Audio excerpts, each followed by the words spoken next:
வணக்கம் அன்பு நந்தி நேயர்களே. இன்றைக்கி கதைக்கு போயிடலாம். பாண்டவர்களோட வனவாசத்தில் ஒரு நாள் அவங்களுக்கு ரொம்ப தண்ணி தாகமாக இருந்துச்சு. எங்கெங்கேயோ தண்ணி தேடினாங்க, கிடைக்கல. அப்போ திடீர்னு ஒரு இடத்துல ஒரு குளத்தை பார்த்தாங்க. சரி, நான் போய் தண்ணி எடுத்துகிட்டு வரேன் அப்படின்னு நகுலன் ஃபஸ்ட்டு கிளம்புனான். நகுலன் போகிற வழியில் திடீர்னு ஒரு யாச்சகன் குறுக்க வந்து, இந்த குளம் எனக்கு சொந்தமானது, இதில் தண்ணி எடுக்கணுன்னா என் கேள்விக்கு நீ விடை சொல்லணும் அப்படின்னு சொன்னான்.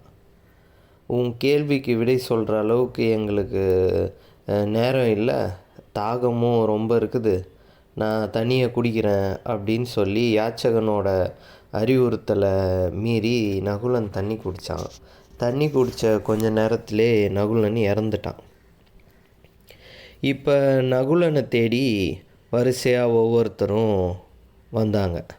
சகாதேவன், அப்புறம் அர்ஜுனன், பீமன், இப்படி வந்த 4 பேருமே இதே கதையில் யாச்சகனோட கேள்விக்கு விடை சொல்லாமல் தாகத்தோட உந்துதலில் தண்ணியை குடிக்க ட்ரை பண்ணி இறந்துட்டாங்க.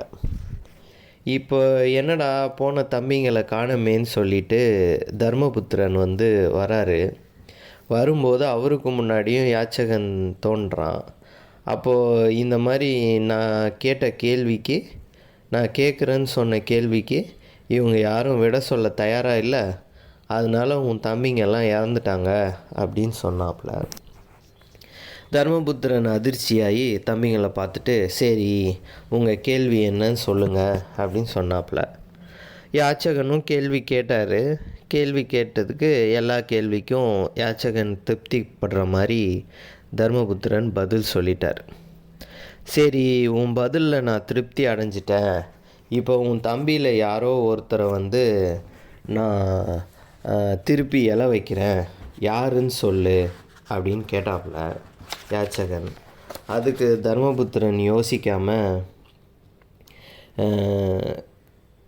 நகுலனை நீங்கள் எந்திரிக்க வைங்க அப்படின்னு சொன்னாப்புல. உடனே யாச்சகன் ஆச்சரியப்பட்டு, ஏன் உன் தம்பியான பீமனும் அர்ஜுனனும் இருக்காங்க, அவங்க ரொம்ப பலவான்கள் வேற. ரெண்டாவது, அர்ஜுனனால் இப்போ வர காண்டீபம் போரில் வெற்றி தேடி தர முடியும். பீமன் உன் பக்கம் இருந்தால் ஒரு பெரிய பலமாக துரியோதனனை நீ ஜெயிக்கலாம். அப்படி இருக்கிற பட்சத்தில் நீ நகுலனை கேட்குறியே ஏன்னு கேட்டார். அதுக்கு தர்மபுத்திரன் சொன்ன பதில் பீமனும் இல்லை, அர்ஜுனனும் இல்லை, மனிதனை காப்பது தர்மம் மட்டும்தான் மனுஷனை காக்குது. தவறினா தர்மமே மனிதனை கொல்லுது.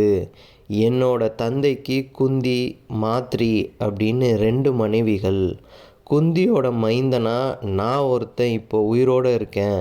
அதே போல் மாத்ரியோட மைந்தன் ஒருவனும் உயிரோடு இருந்தால் சமமாக இருக்கும் இல்லையா அப்படின்னு தர்மபுத்திரன் சொன்னார். இதை கேட்டு மகிழ்ந்த யாச்சகன் எந்த ஒரு பாரபட்சம் இல்லாமல், வெற்றி தோல்விக்கான எந்த யோசனையும் இல்லாமல் தர்மத்தில் நீ கேட்டதுனால உன்னோட 4 தம்பியும் உயிரோடு வருவாங்க அப்படின்னு உயிர்த்தெழ வச்சார். இதுதான் அங்கே நடந்த சம்பவம். இழப்பவன் பெறுகிறான் என்பதும், எதை கொண்டு அளக்கிறீர்களோ அதனாலே அளக்கப்படுவீர்கள் என்பதும் என்றுமே சாசுவாதமானவை. மனிதன் அனுபவத்தறிந்த உண்மைகள் இவை. பூமியில் ஒரு விதையை விதைத்தால் அது 10 மடங்காக நமக்கு திருப்பி தருகிறது. ஒன்றை கொடுத்தால் இன்னொன்றை பெறுகிறோம், ஒன்றை பெற்றால் இன்னொன்றை இழக்கிறோம். நீ எதை பெற்றாய் அதை இழப்பதற்கு? எதை கொடுக்கிறாயோ அதை இங்கிருந்து கொடுக்கிறாய். எதை பெற்றாயோ அது இங்கிருந்து பெறப்பட்டது. எதையும் நீ எடுத்தும் வரவில்லை, எதையும் எடுத்து செல்லவும் போவதில்லை என்பது தானே கீதையின் சாரமே.